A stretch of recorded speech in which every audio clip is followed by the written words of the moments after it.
നമുക്ക് വാഗാ ബോർഡർ കാണാം. ഈ വീഡിയോയിൽ കാണാം. ഈ വീഡിയോ ആദ്യം തുടങ്ങുമ്പം തന്നെ ഒരു പച്ച ബോർഡ് സൈഡിൽ കാണുന്നത് പാകിസ്ഥാൻ്റെ അതിർത്തിയാണ്. പിന്നെ പഞ്ചാബിൻ്റെ അതിർത്തി. ഈ പാകിസ്ഥാനെയും ഇന്ത്യയും തമ്മിൽ തിരിക്കുന്ന ബോർഡറാണ് ഇത്. ഇതിനെ അട്ടാരി വാഗാ ബോർഡർ എന്നും പറയും. ഗാലറിയിൽ ആൾക്കാർ ഈ റിട്രീറ്റ് സെറിമണി 3:30-ക്കാണ് ആരംഭിക്കുന്നത്. ഇത് കാണാൻ വേണ്ടിയിട്ട് ആൾക്കാർ ഗാലറിയിൽ സ്ഥാനം പിടിച്ചുകൊണ്ടിരിക്കുകയാണ്. ഇതിന് നേരെ ഫ്രണ്ടിൽ കാണുന്നുണ്ട്. അതായത് ആ പാകിസ്ഥാൻ അതിർത്തിയോട് ചേർന്ന് ഉള്ള ഗാലറി. ആ ഗാലറി VIP ഗാലറിയാണ്. ആ VIP ഗാലറിയിൽ നേരത്തെ ചെന്ന് പാസ് എടുക്കണം. പാസിന് പൈസയൊന്നുമില്ല. ഈ കാണുന്നതാണ് പാകിസ്ഥാൻ്റെ അതിർത്തിയിൽ അവരുടെ ബിൽഡിങ്ങാണ്. BSFൻ്റെ ബിൽഡിങ്ങാണ് കാണിക്കുന്നത്. ഓഫീസുകളൊക്കെയാണ് അവിടെ കാണുന്നത്. അപ്പോൾ ഈ ഗാലറി നിറഞ്ഞു കഴിഞ്ഞ് 3:30-യോടുകൂടി നിയന്ത്രിക്കും. 3:30-ക്കാണ് സെറിമണി ആരംഭിക്കുക. അത് കറക്റ്റ് സമയത്ത് തന്നെ ആരംഭിക്കും.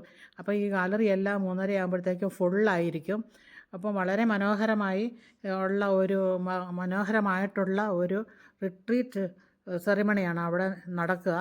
വാഗാ അതിർത്തി, അതായത് അട്ടാരി വാഗാ ബോർഡർ എന്ന് ആണ് ഇതിന് പേരുണ്ട്.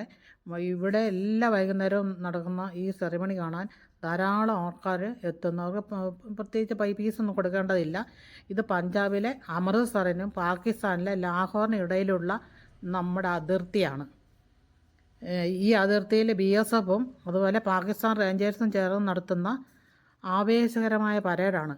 അത് കാണുവാനാണ് ഈ ആയിരക്കണക്കിന് ആളുകൾ ഈ ഗാലറിയിൽ ഇങ്ങനെ എത്തിക്കൊണ്ടിരിക്കുന്നത്. എന്നും ദിവസേന നടത്തുന്ന ഒരു ചടങ്ങാണ്. ഇത് കാണാൻ വളരെയധികം ആൾക്കാർ പല ഭാഗത്തു നിന്നും പല നാടുകളിൽ നിന്നും എത്തുന്നു. ഞങ്ങൾ അത് സെറിമണി കാണാനായിട്ട് നിന്നില്ല. കാരണം ഞങ്ങളുടെ വാഹനം പുറത്ത് പാർക്ക് ചെയ്യുന്നുണ്ടായിരുന്നു മറ്റൊരു സ്ഥലത്തേക്ക് പോകാൻ വേണ്ടിയിട്ട്. അപ്പം ഞങ്ങൾക്ക് ടൈമിലെത്താൻ പറ്റില്ലാത്തതുകൊണ്ട് ഞങ്ങൾ അതിന് നിന്നില്ല. ഞങ്ങൾ ഇറങ്ങിയപ്പോൾ അവർ ചോദിച്ചു, ഞങ്ങളോട് ജവാന്മാർ ചോദിച്ചു എന്താണ് കാണാതെ പോകുന്നത്. അപ്പം ഞങ്ങൾ പറഞ്ഞു ഞങ്ങളുടെ വാഹനം പുറത്ത് വെയിറ്റ് ചെയ്യുന്നു, ടൈമില്ല, അതുകൊണ്ടാണെന്ന് പറഞ്ഞു. വളരെ മനോഹരമായൊരു കാഴ്ചയായിരുന്നു അത്. എത്ര നല്ല നമ്മുടെ അതിർത്തി സംരക്ഷിക്കുന്ന ജവാന്മാർ. എല്ലാവർക്കും ഈ വീഡിയോ വാച്ച് ചെയ്ത എല്ലാവർക്കും നന്ദി.